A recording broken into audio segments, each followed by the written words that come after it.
I know that last week's loss was tough and everything. I'm curious, and you talked about, maybe the fire not being there with the team last week. Have they been able to put all that behind them? And I know you turned your focus to LSU, but like from a mental side, have they been able to put it behind them and get their heads right? Yeah, I think so. I feel like we have. I thought we had a really good Monday and Tuesday, Trey. Um,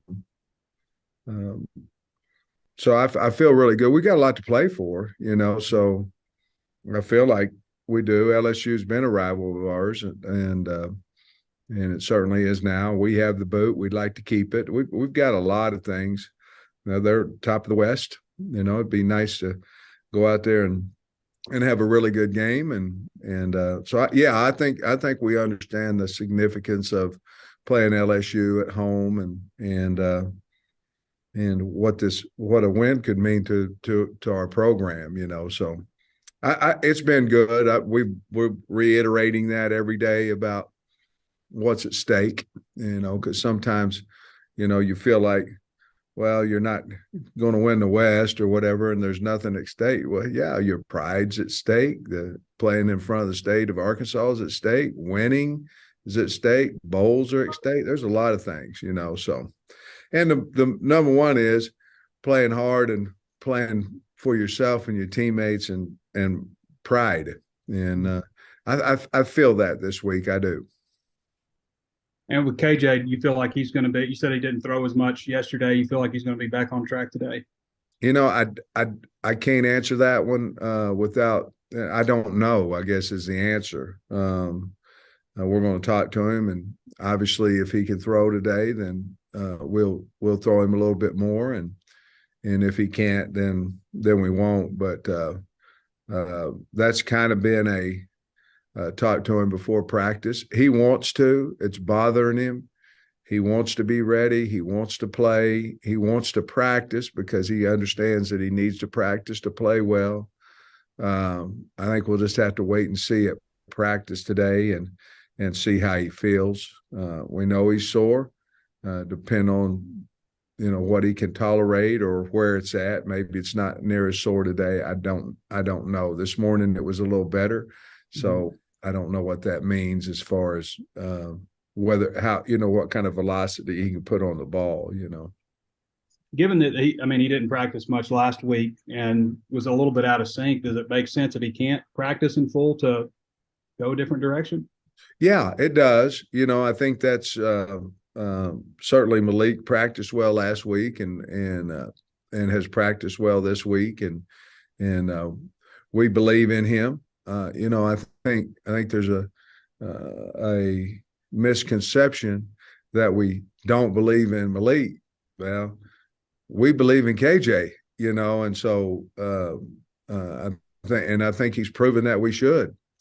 But we certainly have belief that Malik can go in there and we can win the game with him. I mean, we do. So we got to take all those factors in and see where we go from there after today, tomorrow. Already we know what's happened Monday and Tuesday, today and tomorrow, and then see where we're at. Thanks, Coach. Otis. Yeah, Sam, I know this is 2022, not 2014, but in November of 2014, when you were assistant here, you guys beat LSU 17-0 on a very cold day there at Razorback Stadium. Is there a chance that you think the weather could play a factor on Saturday? Because it's supposed to be really cold, and sometimes schools from the South don't play that well in cold weather. Well, we're going to embrace it. We're going to embrace the cold. We're going to embrace the 11 o'clock. We're going to embrace it. We've got the leaders of the West coming in here, and those are some things we're looking forward to it. The colder the better, and the 11 o'clock is perfect. And so we're going to embrace that situation. Yes, Otis, I hear what you're saying there. Yeah, I mean, you guys, you hadn't won an SEC game up until that point. It just seemed like they just had no life that night. I mean, or that day, they just didn't seem like they were interested in playing. Yeah, if I remember right, we were 3-6, and we won out. I think it was LSU, Ole Miss, and I can't remember the last one, but it might have been Missouri, I don't remember, and then got bowl eligible and was able to beat Texas. I remember all that about that. I remember how cold it was, and we played really well on defense. And so yeah, I remember all those things, and we certainly have talked about a lot of things. We actually talked about the 2007 game of just staying in a ball game, staying in a ball game, because that's what they did in 7. They took the lead, they came back, took the lead, LSU came back, and just staying in the game and keep fighting. And that particular year, we found a way to win it in triple overtime. Thanks, Coach. Yeah, Sam, going back to KJ, you mentioned he threw some on Monday and it didn't throw as much yesterday. Was that the plan, or was it because of soreness yesterday? Oh, that was all about how he felt. That was all about how he felt. I thought that he felt much better early in the week than what he had. Threw a little bit on Monday. Didn't set so well on Tuesday. Not a lot, but he threw certainly more than he did the week ago. And again, he feels better this morning. So I don't know, depend on, do we not throw him and throw him tomorrow? Is he not going to play? I don't know right now. Right now we're getting ready to play Malik and Cade and then wait on to see how KJ feels. Gotcha. And then with Malik, how confident are you in him running the entire offense? Or do you kind of have to tailor some plays specifically for him, or how do you adjust with him at quarterback? We're very confident with him running all of it. I do think, obviously, he has a lot of similar skill sets as KJ, and then some different. And so certainly, if he's the quarterback on Saturday, we would have a few different plays for his skill set than possibly what KJ's is. We're prepared for a couple of similar but yet different game plans, if that makes sense. Christina. So switching over to LSU's quarterback, Jaden Daniels is obviously a really strong runner. Just how do you feel about your defensive front's ability to kind of limit him on the ground? Well, we certainly are aware of his talent. And a lot of times even people have numbers assigned to him and miss him, So he's very, very talented. Going over the defensive game plan, starting on Sunday night with Barry and his crew all the way through this morning's meeting with the defense. I feel very, very confident in our game plan. But to me, Daniels is the difference in their offense. And, it's not just running the ball. He's an exceptional passer. He's got 3 really, really good receivers. And so, and counting the tight end, 4, throw the back out a lot, 5. They're very talented, but everything starts with him, and their O-line's playing better, so they're giving him a lot of time to throw the football as well. Tom. Hey, Sam, Otis asked you about 2014. I was going to do the same, but more along the lines of, do you remember how you felt inside? Because I think your players, they ran over and got the trophy, and the field was rushed, and there was a lot of euphoria. Do you remember how you felt that day? Yeah, I did. Yeah, I do. A team like LSU with the logo of LSU. I think they may have been ranked still that day. It was a very, very exciting feeling. You had to get the heck out of the way because our team was flying over there to the boot. But you coach for a lot of reasons. One of them is to see the faces and the excitement on the kids, a big reason. And it certainly was there that night. There's that big picture of them holding that boot was a big deal. It was down in our office in this building for a long, long time. And it was a really neat feeling. And then I think it was the next year we took it over there and we brought it back. And so it's been that long since we beat them twice in a row, and that's another incentive trade that we were talking about as well. As far as KJ is concerned, do you plan to like maybe keep that under wraps and just, you know what I mean, like play it out to game day? I'll be perfectly honest with you. I do not see it a decision. I think there's two to be made, Tom. I think one of them is he going to play at all? And then the other one is, will he start the game? I think there's two, and I don't think we'll get anywhere close to that until some of those answers will be possibly today, some maybe tomorrow. But the good thing is that he wants to play, and so those are things there that I don't. Last week was strictly a game time decision. It was go out there, throw, see how you feel. That's what it was. That's what we knew the entire week. I mean, not the entire week, but after his shot that the steroids injection, we knew that something like that was going to be a game time decision. This week here, I think you add into, because we felt like he was going to play if he could throw. I think this one here you add into, are we going to play him at all, or are we going to start him, or are we going to just wait and see on the game day and then make that decision? I don't know. I'm hoping I can find a little bit more out this afternoon's practice. Okay. And then just the last thing I have is maybe an update on backs if he might be available. And then the DB situation, you feel like Quincy will be, making strides and can continue to help, and where Chavis might go then. Yeah, Chavis can stay at corner. He can go to boundary safety. He can go to middle safety. We've worked him kind of in all those positions. We like McAdoo. What a great interception he made. Now, that certainly should be able to give him some confidence. Backs, I think he'll be ready. He practiced well yesterday, and I think he'll be ready. But in the secondary, you have the three corners with Nudie and Mack and Chavis, which you alluded to. With Slusher being out, then Chavis or Jaden Johnson's, their roles got to move up, and they're going to play more ball.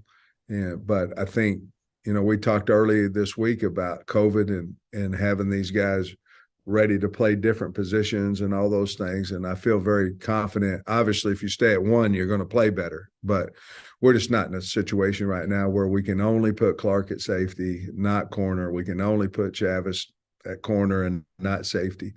We're just not in that situation right now, number-wise. And so we're going to play him, and he might play a couple of spots, to answer your question. Danny. Hey, Coach, I got a recruiting question for you. Seems like this 23 class has been full for, it seems like 5 months now, or almost full. So I'm wondering, with the contact period and transfer window coming up, how much does that help you to have most of your class pretty much in the books down the final stretch there? Well, I think a lot. The new legislation from the NCAA has taken dead period to that Monday, Tuesday, Wednesday, Thursday after the Missouri game.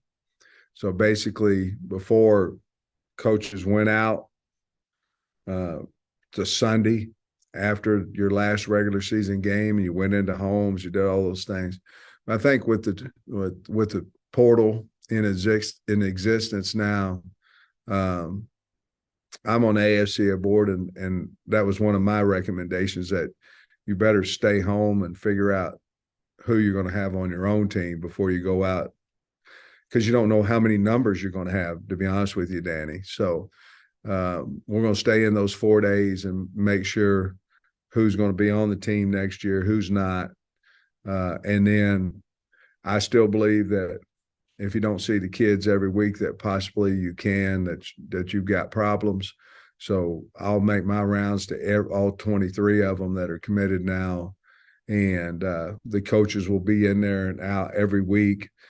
And then we'll probably start really concentrating on the 2024 class as far as going to schools of those guys. You can't talk to them, but going into their high schools, probably starting more into January. Right.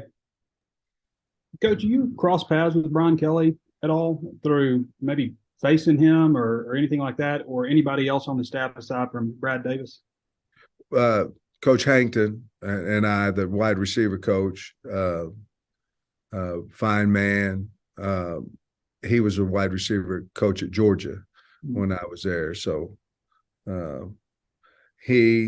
Coach Kelly, we played him when I was at Northern Illinois and he was at Central Michigan. But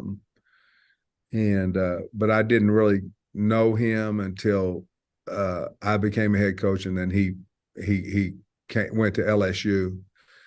And again, I like the man, and I think he's a really good coach. And our conversation our relationship basically started with Brad Davis.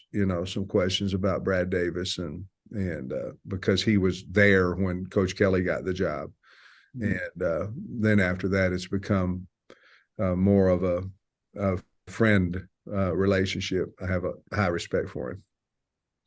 Seems like in the years I've been covering football, it seems like whenever this is kind of a general question, but I was just thinking about McAdoo, his ascent, and it always seems like there's kind of like a Wally Pipp type of situation for a guy to move up into, a position.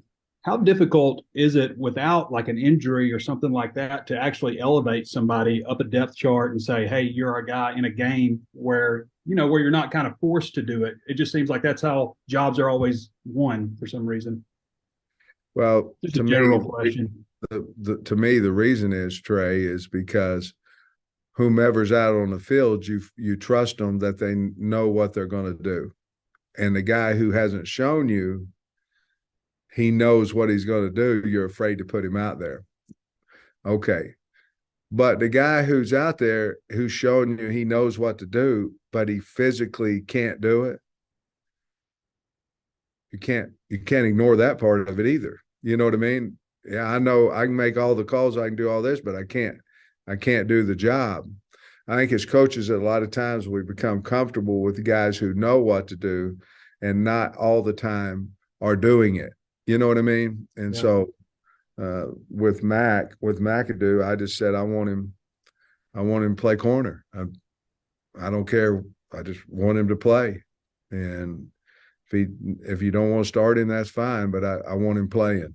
And because I felt like no matter what, I mean, his mentality is if I'm in man-to-man, this guy right here, he's not supposed to catch a ball. I don't want him to. And that was enough for me because I knew he was talented. And I think, especially with that, Trey, and the block punt, I think his confidence level is going to be high. And people's going to catch a pass on him. People's going to, catch a touchdown on him eventually and all those things.